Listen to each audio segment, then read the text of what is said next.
लोधी क्षत्रिय employees association लक्ष्य के जिलाध्यक्ष ओम प्रकाश लोधा एवं लोधा क्षत्रिय समाज धौलपुर के जिलाध्यक्ष प्रेम सिंह लोधा के नेतृत्व में जन जन की लाडली एवं लोकप्रिय माननीय श्रीमती शोभा रानी जी कुशवाहा विधायक विधानसभा धौलपुर को राजस्थान राज्य वीरांगना अवंतीबाई लोधी विकास बोर्ड गठित करने के लिए जननायक अशोक गहलोत मुख्यमंत्री महोदय राजस्थान सरकार के नाम ज्ञापन सौंपा। जिलाध्यक्ष ओम प्रकाश लोधा ने ज्ञापन में बताया गया कि जिस प्रकार अन्य समाजों के लिए गठित किए गए बोर्डों की तरह ही राजस्थान राज्य अवंतीबाई लोधी विकास बोर्ड के गठन करने का जननायक माननीय अशोक गहलोत मुख्यमंत्री राजस्थान सरकार से विनम्र अनुरोध किया गया है कि राजस्थान राज्य में आपकी सरकार ने हमेशा ही जनहित के निर्णय लिए हैं और उन्हें लागू किया गया है, चाहे वह कर्मचारियों के हित में एनपीएस को समाप्त कर पुरानी पेंशन योजना को बहाली करना हो या समाजों के हित में ब्राह्मण समाज के लिए विप्र बोर्ड का गठन करना, गुर्जर, बघेल, बंजारा, रेवाड़ी समाज के लिए देवनारायण बोर्ड का गठन करना, कुशवाहा, माली, सैनी, मौर्य समाज के लिए राजस्थान राज्य ज्योतिबा फुले बोर्ड का गठन करना, धोबी समाज के लिए राजस्थान राज्य रजत कल्याण बोर्ड का गठन करना, जाट, खाती, हरिजन और विश्वकर्मा समाज के लिए राजस्थान राज्य चर्मकार एवं शिल्पकला बोर्ड का गठन करना हो। सभी संविदा कर्मचारियों को नियमित कर उनके घरों में खुशहाल भरी दीपावली मनाने में आपकी सरकार के जनहितैषी निर्णय रहे हैं। इसके साथ ही प्रत्येक परिवार को चिरंजीवी योजना के तहत जोड़कर उन्हें मुफ्त इलाज प्रदान करवाना, शिक्षा के क्षेत्र में बेरोजगार को करीब 1.5 लाख भर्तियां हो या 1.5 लाख पदोन्नति, विद्यालय क्रमोन्नति और इंग्लिश मीडियम स्कूल उप प्रधानाचार्य के लगभग 12,500 क्रिएट करना हो। राजस्थान में पहली बार किसानों के लिए अलग बजट। कोरोना काल महामारी के समय में पूरा विश्व चहुं ओर खौफ और विभीषिका का मंजर था, लेकिन जननायक के अद्भुत एवं ऐतिहासिक फैसलों कार्यों से राजस्थान के कोरोना प्रबंधन को विश्व एवं देश स्तर पर सराहा गया और उस प्रबंधन का अनुसरण किया गया। सरकारी कर्मचारियों, पेंशनर्स और उन पर आश्रित परिवारों के लिए कैशलेस चिकित्सा हेतु आरजीएचएस योजना जैसे अनगिनत कीर्तिमान स्थापित कर पूरे भारत देश के राज्यों में श्रेष्ठता की एक मिसाल पेश कर इतिहास बनाया है एवं सभी कार्यों और योजनाओं को धरातल पर जनहित के लिए लागू कर जननायक अशोक गहलोत जी की राजस्थान सरकार के द्वारा जनहित में लिए गए निर्णय पर अगर चर्चा की जाए तो एक बहुत बड़ा ग्रंथ बन जाएगा। जननायक माननीय अशोक गहलोत मुख्यमंत्री महोदय से एक विनम्र निवेदन है कि राजस्थान राज्य में पिछड़ी, श्रमिक, विकास की मूल धारा से विक्षिप्त समाजों जैसे लोधा, लोधी, लोध, निषाद, केवट, बिंद, कश्यप समाजों, जिनकी राजस्थान में जनसंख्या लगभग 1 करोड़ है, जिसका वोट के रूप में जननायक की सरकार को फायदा मिलेगा और सरकार के प्रचंड बहुमत से पुनः वापसी में मील का पत्थर साबित होगा। यह 1 करोड़ जनसंख्या जो आपके प्रदेश में निवास करती है। अतः हम जननायक से विनम्र आग्रह करते हैं कि इन समाजों के उत्थान और विकास हेतु अन्य समाजों के लिए गठित किए गए बोर्डों की तरह ही राजस्थान राज्य वीरांगना अवंतीबाई लोधी विकास बोर्ड का गठन किया जाकर इन पिछड़ी जातियों को भी अन्य समाजों की तरह ही विकास की मूल धारा में जोड़ने हेतु इस बोर्ड का गठन कर इन समाजों को कृतज्ञ कर और उद्धार करेंगे। इन सभी समाजों को आपसे आशा ही नहीं अपितु पूर्ण विश्वास भी है कि जननायक जी राजस्थान राज्य वीरांगना अवंतीबाई लोधी विकास बोर्ड का गठन कर इन्हें कृतज्ञ करेंगे। यह सभी समाज आपके आजीवन आभारी रहेंगे। धौलपुर राजस्थान की राजधानी जयपुर में आयोजित राज्य स्तरीय body building mister Rajasthan Shri 2022 प्रतियोगिता का आयोजन किया गया, जिसमें मांगरोल मनिया तहसील क्षेत्र के निवासी प्रेम स्वरूप उर्फ प्रशांत पचौरी ने सीनियर प्रतियोगिता में 3य स्थान प्राप्त किया। प्रशांत पचौरी के कोच प्रकाश चंद्र उर्फ जैकी बॉडी बिल्डिंग एसोसिएशन के सचिव गुलफाम अहमद ने बताया कि राजस्थान की राजधानी जयपुर में राज्य स्तरीय body building mister Rajasthan Shri प्रतियोगिता का आयोजन हुआ, जिसमें रामस्वरूप और प्रशांत पचौरी ने अपना श्रेष्ठ प्रदर्शन दिखाया और प्रतियोगिता में 2य स्थान प्राप्त कर धौलपुर जिले का नाम रोशन किया।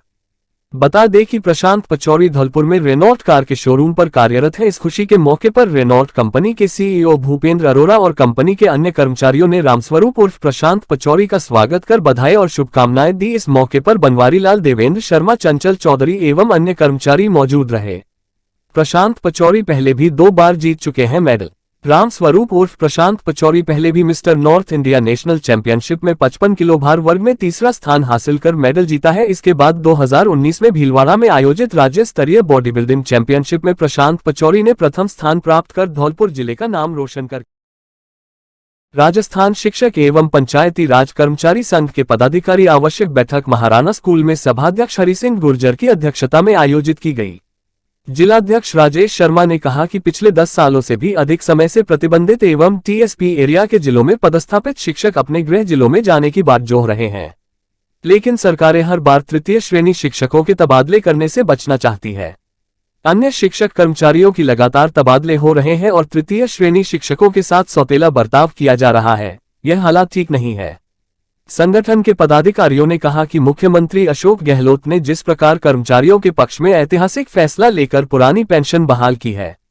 उसी प्रकार शिक्षकों के स्थानांतरण में राजनीतिक डिजायर सिस्टम, पैसों के लेने देन को समाप्त कर पारदर्शी पॉलिसी लागू कर शिक्षकों के सबसे बड़े कैडर को राहत देते हुए जल्द तृतीय श्रेणी शिक्षकों के भी स्थानांतरण शुरू किए जाने का आग्रह किया। बैठक में शिक्षक नेता केदार सिंह बघेल, बनवारी पराशर, लोकेंद्र गर्ग, श्याम सिंह बघेल, फिरोज खान, रघुवर दयाल शर्मा, नंदकिशोर लोधी, सुरेंद्र रावत, राजीव सिसोदिया ने नवसृजित उप प्रधानाचार्य के 50% पद सीधी भर्ती से भरे जाने के प्रावधान लागू करने, शिक्षक संवर्ग की लंबे समय से चली आ रही वेतन विसंगतियों को दूर कर राज्य के तृतीय श्रेणी, द्वितीय श्रेणी व प्रथम श्रेणी शिक्षकों को केंद्र के समान 4200, 4800 तथा 5400 की ग्रेड पर निर्धारित कर पे रिवाइज करवाने, आगे आयोजित होने वाली अध्यापक सीधी भर्ती रीट के द्वितीय लेवल के पदों में की गई कटौती को निरस्त कर 6000 पद बढ़ाने, अन्य शिक्षक कर्मचारियों के समान ही तृतीय श्रेणी शिक्षकों के तबादलों से रोक हटाकर प्रतिबंधित एवं बाहरी जिलों में कार्यरत शिक्षकों सहित सभी तृतीय श्रेणी शिक्षक प्रबोधक संवर्ग के जल्द स्थानांतरण शुरू करने, पिछले 2 सालों से रुकी हुई सभी कैडर्स के शिक्षक संवर्ग की पदोन्नतियां जल्द शुरू कर रिक्त पदों को भरने, शिक्षकों से लगातार लिए जा रहे गैर शैक्षणिक कार्यों से पूरी तरह मुक्त करने, वरिष्ठ अध्यापक पदोन्नति वर्तमान नियमों में बदलाव कर सामाजिक विज्ञान, हिंदी, कॉमर्स, कृषि के शिक्षकों को पदोन्नति के संख्यात्मक आधार पर विशेष अवसर मुहैया कराने तथा सरकार पर तृतीय श्रेणी शिक्षकों के स्थानांतरण का दबाव कम करने हेतु तृतीय श्रेणी नई नियुक्ति के नियमों में संशोधन कर नई भर्ती के शिक्षकों को गृह जिले तथा गृह संभाग के साथ उच्च माध्यमिक विद्यालयों में भी पहली पोस्टिंग देने के प्रावधान लागू करने, प्रारंभिक एवं माध्यमिक विभागों का विलय कर एक ही स्कूली शिक्षा रखने सहित विभिन्न मांगों के प्रस्ताव सरकार को भिजवाने का फैसला लिया गया। इस दौरान शिक्षकों ने सरकार से लंबे समय से स्कूलों में भेजे गए मिल्क पाउडर के खराब होने की स्थिति को देखते हुए जल्द विद्यार्थियों को दूध देने की योजना का शुभारंभ करने तथा कक्षा 1 से 8 तक के छात्र छात्राओं को दी जा रही निःशुल्क यूनिफॉर्म की बजाय सिली हुई गणवेश उपलब्ध कराने अथवा अभिभावकों को बाजार की दर के अनुसार सिलाई की राशि बढ़ाकर जारी करने का आग्रह किया। जिलाध्यक्ष राजेश शर्मा ने बताया कि इस बार संगठन का प्रांतीय शैक्षिकी अधिवेशन का आयोजन 25 व 26 नवंबर को बूंदी में किया जा रहा है। उन्होंने प्रांतीय अधिवेशन में अधिकाधिक शिक्षक साथियों के शामिल होकर धौलपुर का प्रतिनिधित्व करने का आग्रह। धौलपुर अल्पसंख्यक समावेशी विकास कोष के अंतर्गत विभिन्न योजनाओं के प्रारूप को मंजूरी दी है। वफक संपत्ति संरक्षण योजना के लिए 5 करोड़, आधारभूत संरचना विकास कार्यों के लिए 34 करोड़ तथा जन सहभागिता के आधार पर आधारभूत संरचना विकास कार्यों के लिए 10 करोड़ प्रदान किया है। इस वित्तीय राशि से राजस्थान के अंदर वफक संपत्ति योजनाओं के अंतर्गत भूमि अथवा सार्वजनिक भूमि में बने कब्रिस्तान, मदरसों, विद्यालयों में 4 दीवारी निर्माण जैसे विकास कार्य किए जाएंगे। साथ ही इन विकास कार्यों के किए जाने से वफक भूमि अथवा सार्वजनिक भूमि को विवाद एवं अतिक्रमण से सुरक्षित रखा जा सकेगा। इस कार्य के लिए धौलपुर वफक बोर्ड अध्यक्ष निसार गुड्डू कुरैशी व उनकी टीम ने राजस्थान सरकार के लोकप्रिय मुख्यमंत्री अशोक गहलोत, अल्पसंख्यक मामलात मंत्री सालेम मोहम्मद राजाखेड़ा, विधायक रोहित बोहरा आदि का आभार व्यक्त किया। इस मौके पर वफक बोर्ड सचिव फरहत खान, कांग्रेस अल्पसंख्यक विभाग जिला चेयरमैन उमर फारूक उस्मानी, कांग्रेस प्रवक्ता भारतीय युवा कांग्रेस धौलपुर आजाद मिर्जा, मुन्नवा खान आदि।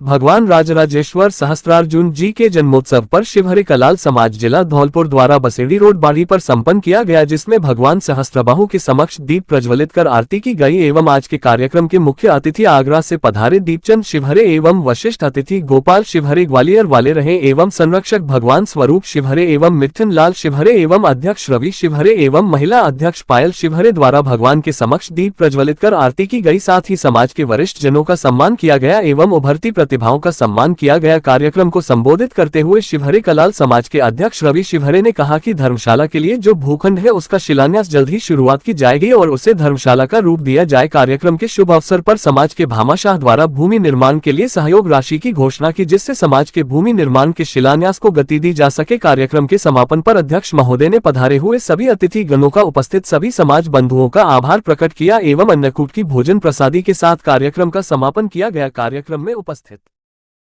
बाड़ी नगर के राजकीय आयुर्वेदिक चिकित्सालय बाड़ी में सद्भावना दिवस के रूप में मनाया गया। इस उपलक्ष्य में समस्त स्टाफ को प्रमुख चिकित्सा अधिकारी डॉक्टर वीरेंद्र सिंह यादव द्वारा समस्त स्टाफ जनों को कर्तव्य निष्ठा की शपथ भी दिलाई गई, जिसमें निष्ठा पूर्वक अपने कर्तव्य पर रहते हुए समस्त प्राणियों की सेवा करने की शपथ दिलाई गई। कार्यक्रम में डॉक्टर वीरेंद्र सिंह यादव, प्रमुख चिकित्सा अधिकारी doctor Govind Kumar, Rajendra Singh, compounder Dilip Singh, compounder Paricharak नहने ने गणवेश में सद्भावना शपथ ली। शपथ के बाद प्रभारी चिकित्सा अधिकारी यादव द्वारा कहा कि हमें देश की एकता और अखंडता के लिए सभी धर्मों को साथ लेकर के चलना है, तभी देश उन्नति की ओर जाएगा और अपनी जिम्मेदारी से कार्य करें जिससे आम जन को कोई परेशानी का सामना न। धौलपुर राष्ट्रीय एकता दिवस पर जिला मुख्यालय स्थित कारागृह में संगोष्ठी का आयोजन किया गया। इस दौरान मुख्य कार्यकारी अधिकारी जिला परिषद चेतन चौहान ने कहा कि सभी में मानव धर्म सबसे बड़ा है और मानवता के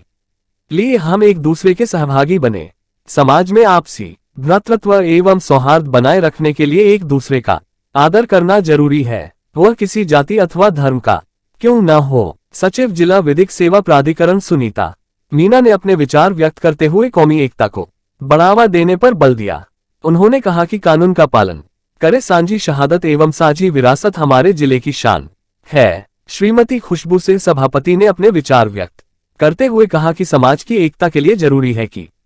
किसी प्रकार की भ्रांतियां न फैले, हम सभी मिलजुल कर रहे। प्राचार्य सुरेंद्र कुमार जैन ने कौमी एकता पर प्रकाश डालते हुए कहा कि प्रकृति ने सबको बराबर का हक दिया है और हवा, पानी, फल, प्रकाश आदि बराबर से सबको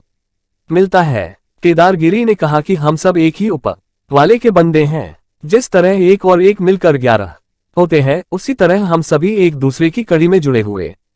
समाज की संरचना करते हैं। विचार गोष्ठी में अन्य वक्ताओं ने भी अपने विचार व्यक्त किए।